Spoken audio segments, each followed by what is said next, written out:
environmental movement perspective, I suppose, strategically, I suppose a lot of people in the environment movement might feel under attack from the likes of Trump and taking away regulation, the sort of Brexit agenda of deregulation. But do you think there's also a sort of positive, optimistic, and actually a potential for change? And if there is, what should the environment movement be doing to actually make that happen? Yeah, it is strange. It is strange because what we've seen is a sort of a twin track process. On the one hand, which is mainstream politics, I think we have to say, we've seen this kind of fracturing of public trust. We've seen enormous discontent from communities that have been left behind, and that has given rise to uncomfortable political populisms that to some extent have led to things like Brexit and Trump. And that's been about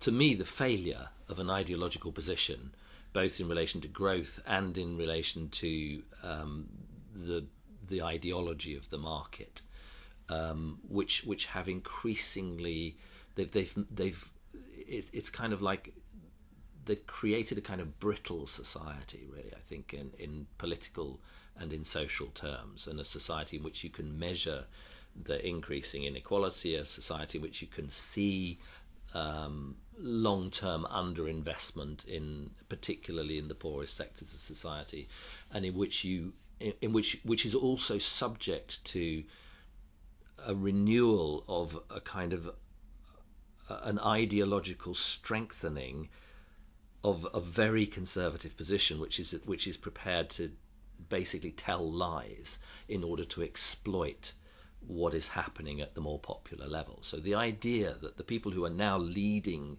these changes, these political changes, alt-right political changes, are really speaking for the place that they took their mandate is a complete anathema. It's nonsense that the Brexiteers in this country are really speaking for those who voted for Brexit because they had been excluded from political, social, even from livelihoods over such a long time.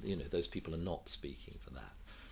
Given the alt-right is in the wrong place, what is the right place for the environmental sustainability movement to be in to actually, out of this crisis, if you like, of sort of the past ideology, to create something new and a positive future?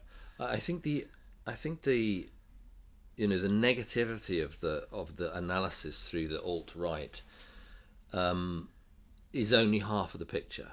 I think the other half of the picture is to realise that that the actual mandate is not to create alt-right nationalistic visions that protect the interests of capital over everything and push for growth, but actually to begin to build this vision of a different kind of economy. So to look at, almost from a needs-based perspective, what it is that went missing in those communities that were economically and socially left behind and politically left behind, to understand that actually the basis of our prosperity, to go back to the very the fundamental thesis, is not simply about material affluence and even about income growth. It is rather about security, yes, for sure, about community, about friendship, about family. It's about a sense of meaning and purpose. It's about participation in society, and those are the things that went missing. And so in a sense, I think the task for advocates of sustainability and advocates of change, particularly coming from an environmental side, is as much as it ever was critiquing a system that has undermined both people and planet over a long time, yes, for sure, and recognizing that we're still living in that very destructive system, almost magnified by alt-right, and yet at the same time beginning to build this vision of what a society could look like if it were different, if it were inclusive. But I suppose the thing is, one problem might be with the environmental movement is to some extent they got on board with the previous ideology, didn't they? They bought into the market solutions, market instruments, And for a lot of the people who are dissatisfied with it, the environmental movement might be seen part of the problem. They may well be, and in some ways there would be evidence. I mean, there was evidence really in the early days of the STC report. You know, it was very interesting. The people who were most nervous about it after the government for whom it was written were the environmental groups. So I was called in. I mean, I was called into all sorts of places. You know, investment banks, literary groups, theatres. Book festivals, various sectors of the engineering profession, who were all absolutely up for this conversation about whether growth could go on forever on a finite planet. And the two sectors that were much less anxious to engage in that conversation even, one was the political people for whom we wrote the report, the government itself, and the other was the environmental groups. And I was part of that movement, actually, that environmental movement that in the 1990s, for example, when we wrote a report about climate change, would constantly be saying things like, don't be silly, you know, we have this technological efficiency advantage, we can achieve this without challenging growth. Sometimes we'd even write growth targets into our reports to show that you could still meet them while meeting the sustainability challenge. And that a movement of the environmental movement itself towards the establishment was one of the gains of that new Labour opening out of government, sort of almost glasnost in our own context of bringing in the NGOs, bringing in the environmental lobbies into government, giving them a voice, allowing them to play the game alongside the big boys, and none of the environmental groups wanted to give that up. But they had to be seen to be serious and play it in a certain way. So do these green groups now have to do a mea culpa to some extent and say, maybe we need to rethink where we are and our positioning and accept that maybe what we've done in the past in terms of getting into bed with a particular market-driven ideology was a mistake? I'm not sure how important it is to fess up to that, because it's not a huge crime when you think about it. I mean, well, is it? Well, maybe it is, maybe it isn't. I mean, I know, you know, partly because I was there doing it alongside that for certain parts of my career. I know that what you're doing in that situation is your voice is useless if it isn't going to be heard anywhere. So you better make sure that you at least speak the language of those who you want to hear your words.